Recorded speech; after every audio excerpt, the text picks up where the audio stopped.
Hey everyone, me Kevin here. In this video, I'm going to talk about why I believe that cryptocurrencies are falling, their trajectory for 2022, is this a buy the dip opportunity, and remember folks, there's never just one reason why things fall. With that disclaimer out of the way, and to mention that you could get 5 totally free stocks with Webull via the link in the description down below. Click that, get 5 totally free stocks with Webull.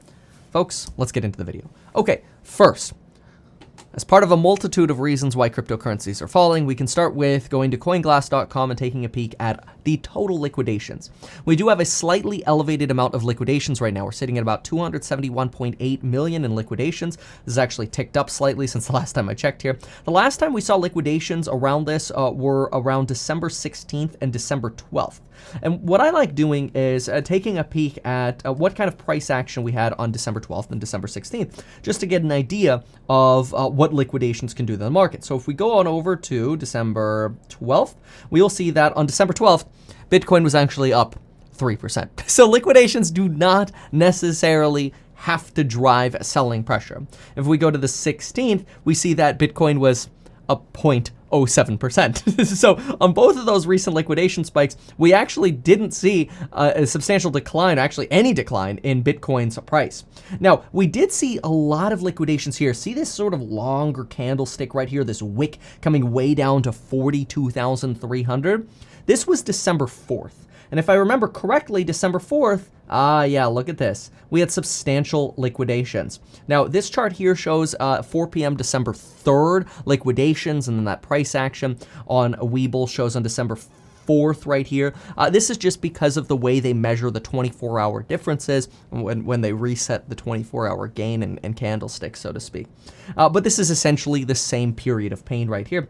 And you can see the same thing. Even if you go a day before the 12th, you're still up on BTC. And a day before the 16th, the 15th, you're also up on BTC. So on the smaller liquidation days, where you're somewhere around 200 to 300 million, like what we saw again on the 12th and the 16th, or really today, you usually don't see a large downtrend in cryptocurrencies. There's usually something larger at play that's either bringing the trend for cryptocurrency up or down. If you get a substantial liquidation, like in excess of $1 billion, oh yeah, absolutely, you are seeing a candle wick fly way down. Now, those could be nice buy the dip opportunities, but they do not tend to last long. As you can see, they're usually a reason why you'll break past support and then you come back to support. This is pretty typical. Right now, despite this beautiful inflection point that we had coming off of support, we lost momentum. We got rejected at 52,000 on BTC and we've fallen down. Why are we potentially getting rejected at BTC? Why did Ethereum never really inflect up? And why is it that all of a sudden we're seeing other coins also get rejected, like ADA getting rejected off that 150, not able to close a full day candlestick above 150? What's happening? Okay, the only thing that I could find, and then we're going to get into longer term thesis, the only thing that I could find this morning was fear over inflation actually going down. Now, I thought this was quite interesting because I've run surveys on Twitter before, and of my followers, it seems that about 50% of you invest or used to invest in cryptocurrency because of inflation and looking for an inflation hedge. When I reran that survey, about 40% of you, and I added a third option, about 40% of you chose that third option, which is you invest in cryptocurrencies because they trend up in the long term. That was the quote, I invest in crypto because they trend up in the long term. And 40% chose that. And then the next highest amount, somewhere around 30%, was that you invest in cryptocurrencies because of inflation, as an inflation hedge. So we know that when cryptocurrencies are going up and inflation is going up, crypto tends to continue to trend up, and people use cryptocurrencies as an inflation hedge. Now, it's much more than that. We know that cryptocurrencies are much more than that. But what happened this morning? Well, the suits lowered their inflation expectations. And this is combined with the second thing that happened. So number one, inflation expectations got lowered. We're expecting only Wall Street is only expecting 2.8% inflation by the end of 2022 and 2.5% inflation at the beginning of 2023. That's a substantial decline from the 6.9% CPI reads where we are now. And we believe that CPI is grossly understating how much inflation we actually have. To see a substantial downtrend in the CPI read, while at the same time we expect wages to go up and rents to finally show up as increasing in the owner's equivalent rents in the CPI data. and we're still expecting inflation to rotate down and now lower than expected, or at least Wall Street is, that could be one of the reasons we're seeing a little bit of selling pressure in cryptocurrencies. Because if expectations for inflation are going down, then maybe the need for a hedge via cryptocurrencies is going down. So that is a potential rationale. Now keep in mind, many of us in the cryptocurrency space, and I don't blame you, believe that the CPI is rigged. In fact, I've watched other creators talk about how rigged the CPI is, that it's not fair that the basket of goods changes every so often to adjust to different products. Now this, I actually, and trust me, I agree that a lot of things are rigged, but this I actually agree with the data collectors for CPI on. You've got to change the basket of goods regularly when you've got constant technological innovations. Otherwise, you're comparing things that don't make sense anymore. Like you can't constantly compare the price of a 20-inch TV year after year after year after year because consumers aren't only buying 20-inch TVs anymore. In fact, I don't remember anyone ever buying a 20-inch TV recently. But anyway, so that makes sense. But I will say, I agree that owner's equivalent rent is a fraud. Maybe I shouldn't say it's a fraud, but it's ridiculous. Basically, the CPI lags in rent inflation by about 6 months. The reason it lags by about 6 months is because it takes time for rents to go up, for property managers to essentially either raise rents or to find new tenants and then recognize those higher rents, and then for owners to go, oh, okay, the rental values have gone up. The CPI data does not just measure the very last, most recent comparable sale or comparable rental comp, even though that's actually what they probably should do to properly measure what actual rental inflation is. So now, all this, what I just talked about with CPI, combine this with the fact that if we're expecting owner's equivalent rent to go up, why is inflation still expected to go down when housing or shelter costs make up 1/3 of CPI? Like if we're expecting owner's equivalent rent and shelter costs to skyrocket in 2022 via CPI because they already have skyrocketed, then shouldn't inflation go up? And that's the argument that, yeah, but we might actually, or at least the market is expecting substantial deflation in certain prices, whether it's supply chains finally getting back together or autos, chips, whatever. Interestingly, we actually haven't seen that much inflation in chips. Part of that, however, could be due to the fact that a lot of companies lock in 12 to 24-month contracts for chip supplies. So we might still see that chip inflation. So there's still things that could push inflation up. Chip inflation after contracts wear off, wages, and housing, shelter, which again makes up 1/3 of CPI. So there could still be reason to see inflation go up, which I think is one of the reasons why it still makes sense to maintain a cryptocurrency hedge. But there's another thing to consider, and that is that Wall Street conducts about 70% of cryptocurrency trading, whether that's through algorithms or institutionals manually conducting these trades. Institutions believe that inflation is going to be lower than what consumers expect. Consumers expect that in a year, inflation is going to be closer to 4.3%. Notice that divergence. If institutions are doing most of the trading and they believe that inflation expectations are going to be lower, consumers believe inflation expectations are going to be higher, it means consumers are going to be much more likely to buy the dip and hodl on crypto where institutions might be some of the first to go. Now, is that justified? Should you be the first to go? Well, here's the thing. Cryptocurrencies tend to trade with, at least more lately, and this did not used to be true, but they tend to trade a little bit more closely with tech stocks. And when we notice a tech rotation or a rotation away from tech, we do sometimes notice that cryptocurrencies fall. Now, this does not mean that the indices have to be down. We've learned this hardcore already. We're seeing recovery stocks pump today, and as recovery stocks are pumping today, like Carnival Cruise Lines and Disney and American Airlines, the indices are higher. This is one of the crazy things about the indices. But anyway, if you look at some of our larger tech stocks in the S&P, you'll see that NVIDIA is down. You'll pull up Tesla. So we're almost down 3% on NVIDIA. We're down about 0.9% on Tesla, down about 1% on RK. I do wonder if Apple and Microsoft are up. No, Apple's actually down as well. MSFT is also down. So you're seeing some of our bigger tech players down. And then, of course, the fintech space is continuing to get obliterated, as well as software businesses. Adobe has recovered from some of its bottom, though. But it is not uncommon for you to see a sell-off in cryptocurrencies either come before a tech sell-off or after or with a tech sell-off. Not uncommon at all. And so it is entirely possible that some of the institutional traders are taking money that they've actually parked in tech or in cryptocurrencies, and they're moving them over to recovery stocks, which are at a decent discount right now, as we're noticing that Omicron is continuing to prove to be more of a nothing burger. Now, I have to say that very sensitively. If anybody is severely sick or hospitalized or dying with Omicron, my heart goes out to you and your family. The reason I say this, though, is because for the vast majority of folks, it appears, knock on wood, that Omicron is severely minor or substantially mild, I should say. Markets initially overreacted, sold off recoveries, traded into cryptocurrencies, and some of the big mega caps like Apple. Now we're seeing a little bit of a rotation back to recoveries as Omicron is proving to be less severe. So far we've got a few different things here, okay? We've got inflation expectations, very important. Then we've got a tech and potentially rotation into recoveries. Tech sell-off pushes down cryptos. Crypto sell-off also can push down tech. But anyway, rotation from these over into recoveries. Makes sense. What else, folks? Well, this is a longer run belief, and most people say this is just pure FUD, and it's totally fine. I agree that what I'm about to say is just FUD. And it's not stopping me from investing. In fact, what I'm going to do, just because I want to prove it to you, is I'm going to show you my Coinbase right now, which is where I keep all of my crypto, with the exception of about 40 or 50, well, maybe like 35,000 now, of Axie Infinity, and that's because we have Axie teams. Oh gosh, everything's red.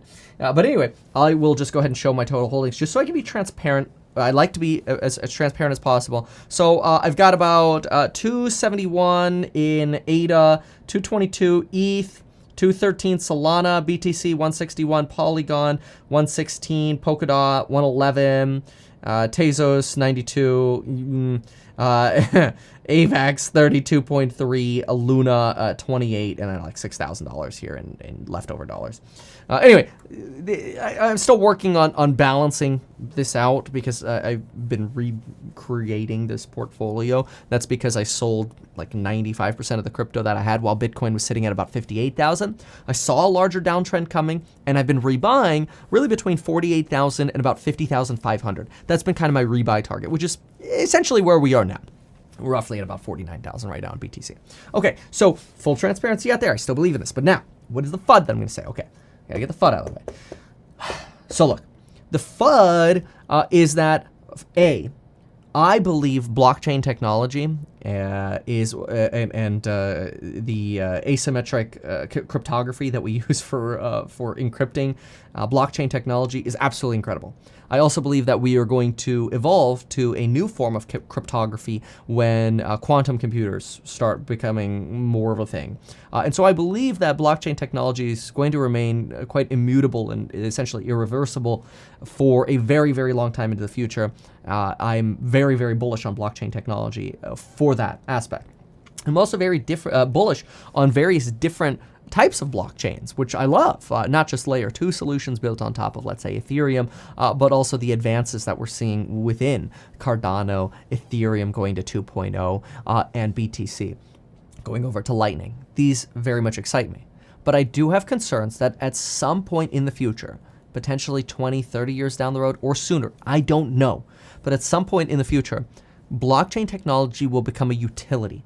That is, the best forms of utility will kind of be like your SoCal Gas or your PG&E or your SoCal Edison or your Comcast versus your AT&T, where basically you're paying a utility bill for blockchain as your essential backbone for all financial transactions, whether that's your QuickBooks transactions or your Mint.com stuff or your bank stuff, whatever.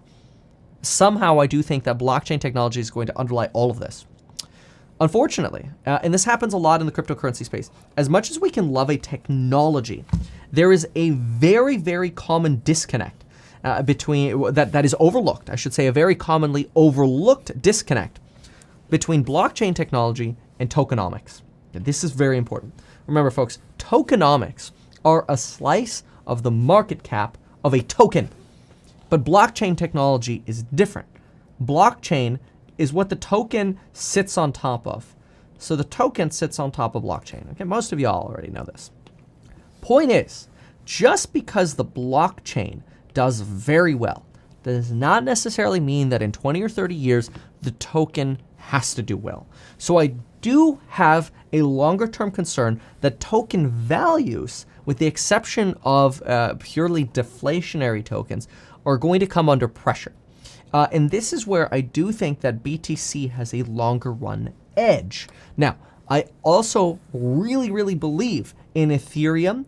I think in the short term, like temporarily, you could potentially even see a flippening where you see Ethereum surpass the price of Bitcoin, where you get this sort of inflection point. But I do think at some point in the future that would rotate down if we ever did see that kind of flippening, because of particularly this reason here, that blockchain technology does not necessarily mean the tokens that ride on it have to maintain their value, especially if they're slightly inflationary, which Ethereum still is. I'm bullish on Bitcoin, but then again, Bitcoin is very important as an inflation hedge for a lot of individuals. And if inflation rotates back down more substantially and quicker than we believe, then we could see some pain for BTC pricing in 2022. Now, personally, I'm still bullish on cryptocurrency tokens for 2022, and I want to make this clear. Oop, that's a different video. There we go. So the reason I'm bullish is specifically because of regulation. I believe that regulation is going to be a massive positive catalyst for cryptocurrencies going into 2022, and well, I mean, we're going into 2022 right now, so throughout 2022. I think it's going to be a positive catalyst that is going to open up a lot of new money to cryptocurrencies. Whether we get excitement over spot ETFs or whatever, it is going to happen, in my opinion. We're going to get spot ETFs in either 2022 or 2023. And I do believe that we're going to see all-time new highs. So new all-time highs for a lot of the coins that we're investing in. This is why, as a trader in cryptocurrencies, I'm bullish on cryptos for 2022. And I personally see sell-offs like this as buying opportunities. I did a little bit of buying yesterday. I plan to do a little bit more buying today. Unfortunately, yesterday I bought a little bit right before things started selling off, but sometimes that happens. Fortunately, before that, I bought the dip very nicely. So, hey, sometimes you do perfectly, sometimes you don't. That's just the nature of trading. You try to be right 80% of the time. And I'm hodling these. I've not sold any cryptocurrencies, I believe, at least for the last month. But anyway, at least last month, because I've been buying, I've been rebuilding the portfolio. And that's because I believe that regulation is going to push us to new all-time highs. Positive regulation is going to push us to new all-time highs in 2022 and 2023. I'm very optimistic about that. I might be overly optimistic though. And this is where I have to caution that a lot of the regulation that we're waiting for is an act of Congress. One of the issues that I foresee is that if cryptocurrencies become a campaign issue of 2022, then we might not see any cryptocurrency legislation from Congress, with the exception of minor amendments to some of the disasters that we saw, for example, in the bipartisan infrastructure package with the KYC rules potentially affecting miners, which is completely moronic. But that aside, if cryptocurrencies become a political issue going into 2022, or in 2022, since again we're going into 2022 already, and it becomes a political talking point for the November 2022 election, we might not end up seeing any regulatory progress until 2023. So in my opinion, as long as you are comfortable hodling until 2023, end of 2022, 2023, then cryptocurrencies are something that could make sense as part of a diversified portfolio. Now, I can't give you financial advice, but I keep cryptocurrencies at about 3 to 4% right now. I'm willing to increase this to a max of about 8 to 10% if we get a larger substantial sell-off. I'm willing to double, maybe even slightly more than double, my cryptocurrency position as a portion of my portfolio. Again, right now sitting around 3-ish%. So this gives you a little bit of perspective. Now, let's go ahead and reconcile all of what I just talked about. I believe, number one, cryptocurrency regulation is going to be very, very bullish for cryptocurrency, whether that comes in 2022 or 2023. Number two, it's very important to separate blockchain technology from tokenomics and understand that in the very long term, there could be a compression of token values, but I believe that would only come after the positive regulatory catalyst that we would expect to see in 2022 or 2023. Next, I believe that inflation will go down. I believe the suits are more likely to be right, along with the Fed, that inflation is going to be somewhere around that 2.8%. It's CPI inflation, okay? We're going with that. Still an inflection point to the downside, even though real inflation is probably higher, right? But I believe that we're going to see inflation rotate down. If inflation rotates down much more than expected, there could be a headwind to cryptocurrencies. But I think that would be offset by positive regulatory change, and therefore I'm hodling, and I'm actually well, I can't say recommend because I can't give financial advice, but let's just say I'm buying the dip. So if you found this helpful, consider sharing the video. Consider getting your up to 5 free stocks with Webull via the link down below. Go to metkevin.com/Webull. Thank you so much for watching, and folks, we'll see you in the next one. Bye.